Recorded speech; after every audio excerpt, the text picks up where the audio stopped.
अभी शबे बारात आया, अब कुरान निकलेगा। हमारी माँ बहनें आई है, बहुत सारी माँ बहनें आई है, और शबे बारात में ले हलवा की दे हलवा, चना का हलवा, मके का हलवा, चना का हलवा, मके का हलवा, बेसन का हलवा, सूजी का हलवा, ये हलवा वो हलवा, पूरी रात खत्म। इबादत कुछ नहीं, जो करना चाहिए वो कर नहीं पा रहे, और जो नहीं करना चाहिए उसी के चक्कर में। शबे बारात में हलवे का कहीं कोई तस्करा है ये नहीं। कोई तस्करा है तो बताइए हमको। किसी किताब में लिखा है कि हलवा बनाना जरूरी है, लेकिन हमारी माँ बहनों से पूछिए, सबसे बड़का मुफ्ती वो है। वो कहते हैं कि नया नया मौलवी अली से एक रास्ते मालूम नहीं थी, हम रास्ते एक जमाना से करते आवे इनकी, एक रास्ते बच्चा मौलवी, सबसे बड़का मुफ्ती भाषणी। हलवा का कहीं कोई तस्करा, हलवा का कहीं कोई तस्करा नहीं है। ए मेरी माँ बहनों सुनो, कुर्बान जाओ, इज्तिमाई कोई भी इबादत इस रात में नहीं है। ऐसा नहीं है कि जमात बनकर नवाफिल पढ़ो, जमात बनकर कब्रिस्तान जाओ, टोली बनाकर क्या कहते अल्लाह की इबादत करो, फर्दन करो। इस रात की फजीलत है, जमहूर उलमा इकराम से कौल है। लेकिन अब रही बात यह है कि कोई ऐसा काम ना करो जिससे गुनाह साबित हो जाए। टोली बनाकर उस रात हमारे नौजवान जगते हैं तो जगो मेरे बच्चों, लेकिन जगने के साथ ही साथ तुम्हें अल्लाह की इबादत करनी है, कुरान की तिलावत करो। जो कज़ा नमाजें तुम्हारे जिम्मे बाकी है उन कज़ा नमाजों को पढ़ो, इसलिए कि जिसके जिम्मा कज़ा नमाजें हैं वो नफल पढ़ेगा, उसके नफल कबूल नहीं होगी, और उसकी नफल होगी भी नहीं, उसकी नफल नहीं होगी। नमाज नफल पढ़ेगा, नमाज नहीं होगी, इसलिए कि कज़ा उमरी उसके फ़र्ज अभी बाकी है, फ़र्ज आपके ऊपर में बाकी है। पहले फ़र्ज नमाज अदा करो और कुर्बान जाओ। तो इंशाअल्लाह मेरे नौजवानों, ये शब बरत का मौका आ रहा है, इस रात में अल्लाह तौफीक दे तो अल्हम्दुलिल्लाह जगना, कुरान की तिलावत करना, ज़िक्र अज़कार में वक्त गुजारना, अल्लाह से अपनी मग़फ़िरत की बख्शिश की मग़फ़िरत की दुआएँ मांगना, अपने माँ बाप के हक़ में दुआ करना। और हम अपनी माँ बहनों से भी गुजारिश करना चाहेंगे, मेरी माँ बहनों हलवा के चक्कर में मत रहना, अल्लाह तौफीक दे आपको भी तो इस रात को जग कर अल्लाह की इबादत करना। इंशाअल्लाह अमल करेंगे। अच्छा, अब नमाज की बारी आई। देखिए, रोज़ा का हुक्म ज़मीन पर आया, रोज़ा का हुक्म कहाँ पर आया, हज का हुक्म कहाँ पर आया, बोलिए बोलिए बोलिए, ज़मीन पर आया। कुरान कहाँ नाजिल हुआ, बोलिए ना सही, अरे ज़मीन पर नाजिल हुआ, कहाँ हुआ, बोलो ना भाई, ज़मीन पर नाजिल हुआ। लेकिन कुर्बान जाओ, जब नमाज की बारी आई, अल्लाह तबारक व तआला ने अपने महबूब को अर्श पे बुलाया और नमाज का तोहफा दिया। ये नमाज को हल्के में मत लो नौजवानों। हम अपनी माँ बहनों से कहना चाहते हैं, मेरी माँ बहनों, काम छूटे तो छोड़ देना, काम छूटे तो छोड़ देना, लेकिन खुदा के वास्ते नमाजों को कज़ा ना करना। मेरी माँ बहनों, हशर के मैदान में सबसे पहले पूछ नमाज की होगी। ये नमाज कब्र में भी तुम्हारी हिफाजत करेगी, ये नमाज हशर के मैदान की रुसवाइयों से तुम्हारी हिफाजत करेगी, और ये नमाज तुम्हें जन्नत के अंदर में दाखिल करेगी। कुछ लोग कहते हैं क्या करें हजरत, टाइम नहीं मिलता है नमाज पढ़ने का, काम में इतना है ना, टाइम नहीं है। अच्छा, पेशाब करने के लिए टाइम है, अच्छा पेशाब लग जाए अगर तो आदमी ऐसे पकड़ कर, ए भैया पेशाब लग लो, तो आदमी कहे पेशाब करो, बोले टाइम नहीं, तो आदमी क्या कहेगा, अक्लमंद कहेगा बेवकूफ़ कहेगा, बोलिए भाई, बोले कितना बड़का बेवकूफ़ है, और पेशाब करने का टाइम इसके पास नहीं है।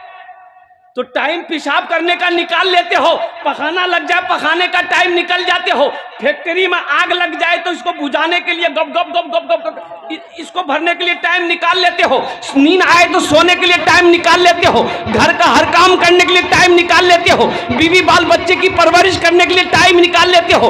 वो रब जिसने पैदा किया है, जिसके कब्जे में हम सब की जान है, उसके लिए 10 मिनट नहीं निकाल सकते, उसके लिए टाइम नहीं। ये अफसोस है कि नहीं भाई, अफसोस है कि नहीं। 24 घंटा अल्लाह ने 24 घंटा दिया, दिन और रात मिलाकर 24 घंटा है। अब इस 24 घंटे के अंदर में क्या एक घंटा हम अल्लाह के लिए नहीं निकाल सकते? एक घंटा हम अल्लाह के, ए बेटा कहाँ जा रहा है? नहीं जाने दिए, हई लगाए है यहाँ, ए बेटा इधर देखो, ए लगा है, एक जगह तकरीर कहते एक नौजवान खड़ा हुआ, मैंने कहा क्या हुआ? बोला है। अंकुल बैठो, बैठ गया। 10 मिनट का फिर खड़ा हुआ, मैंने कहा क्या हुआ? बोला बहुत जोर से लाग लो साहब। अंकुल बैठो, वो बैठ गया। कुछ देर के बाद मेरी तकरीर खत्म हो गई, देखे बैठा हुआ है तो मेरी नज़र पड़ गई, तो हमने कहा बेटा जो बोली नहीं जो, तो हम कहली करें जो, बोले की करेल जो, जे करेल जे चलानी है भाग ली, समझ जाने की जरूरत नहीं है। हाँ, तो मैं ये कह रहा था मेरे नौजवानों, टाइम निकालो। वो अल्लाह जिसने 24 घंटा दिया, 23 घंटा तुम अपना काम करो। 1 घंटा अल्लाह के लिए निकालो, 1 घंटा अल्लाह के निकालो। वो अल्लाह जिसने जमीन का फर्श बिछाया, वो अल्लाह जिसने आसमान का सामियाना लगाया, वो अल्लाह जो इज्जत की रोटी खिला रहा है, वो अल्लाह जिसके कब्जे में हमारी सांसें चल रही है, वो अल्लाह जिसने इतनी हसीन जिंदगी दी है, कुर्बान जाओ उस अल्लाह का। जितना भी शुक्र अदा करें ये कम है। कम से कम 24 घंटा में 1 घंटा निकाला, इंशाल्लाह निकालेंगे। कितने लोग तैयार हैं इंशाल्लाह? माशाल्लाह। अल्लाह, हाथ उठवाना मेरा काम था, इनके दिलों को बदलना तेरा काम है। कबूलियत की घड़ी है, हमारे बच्चों के दिलों को बदल दे, हमारी माँ बहनों के दिलों को बदल दे। या अल्लाह सबको पक्का सच्चा नमाजी बना दे। नामाज के बोलो ना काज आछे, काज के बोलो आमार नामाज आछे। नामाज के बोलो ना काज आछे, काज के बोलो आमार नामाज आछे। नमाज को ये मत बोलो कि मेरा काम है, काम को ये बोलो कि पहले मेरा नमाज है। पहले नमाज फिर काम। एक आदमी का मस्जिद के बगल में एक आदमी का घर था, भैंस वाले का। वो भैंस पालता था। तो इमाम साहब ने एक दिन बोला कि अल्लाह का बंदा भैंस के पीछे अपनी जिंदगी गुजार देगा, क्या नमाज उमाज पढ़ेगा कि नहीं? बोला हजरत क्या करें, आप तो जानते 15-20 भैंस है मेरे पास और इन्हीं के पीछे मेरा वक्त गुजर जाता है, हमको फुर्सत नहीं मिलती है। तो इमाम साहब ने कहा कि अल्लाह का बंदा कितनी भैंसें दूध देती है? बोला 5-6 भैंसें दूध देती है, पहले तो ज्यादा देती थी, अब बहुत कम दूध दे रही है। तो इमाम साहब ने कहा कि नमाज पढ़ो, नमाज पढ़ोगे ना तो ये भैंसें ज्यादा दूध देगी। बोला की बोली जा? बोला हम सही बोली, नमाज पढ़ाए थे, भैंस खूब दूध देती। बोला ठीक है जी, कल से पढ़ो। फजर की अजान 5 बजे होती थी, 4 बजे मस्जिद पहुंच गया। अजान हुई, नमाज पढ़ करके जैसे ही वो घर पहुंचा, देखा कि वो भैंसे मर गई।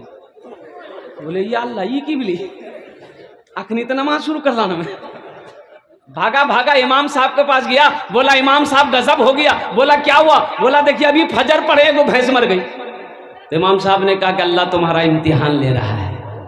क्या तुम घबरा गए? बोला नहीं घबराए। बोला जा सब्र कर। वो चला आया, जोहर की अजान हुई, बड़ा डरते डरते मस्जिद गया कि कहीं दूसरी ना चली जाए। बहुत मुश्किल से वो जो जोहर की नमाज पढ़ा। और जोहर की नमाज पढ़ के जब घर पहुंचा तो हकीकत में वो दूसरी भैंस भी मर गई। बोली बाप, ये दिन रात मिला 5 टाइम नमाज, 5 भैंस चलो थी। एगो भैंस का बच्चा ना चिल्ला रहा था। उस भैंस का बच्चा को हम लोग पर्रू बोलते हैं ना, ओ चिल्ला रहा था। माँ मर गई, चिल्ला रहा था। ये बहुत चुप कराने की सानी दे रहा, पानी दे रहा, वो चुप ही नहीं हो रहा बच्चा। ये बोल रहा कि ते ज्यादा कानवे नहीं, बस ज्यादा तोड़ लिए नमाज नहीं पढ़बो, मैं दिए रकात नफल पढ़बू।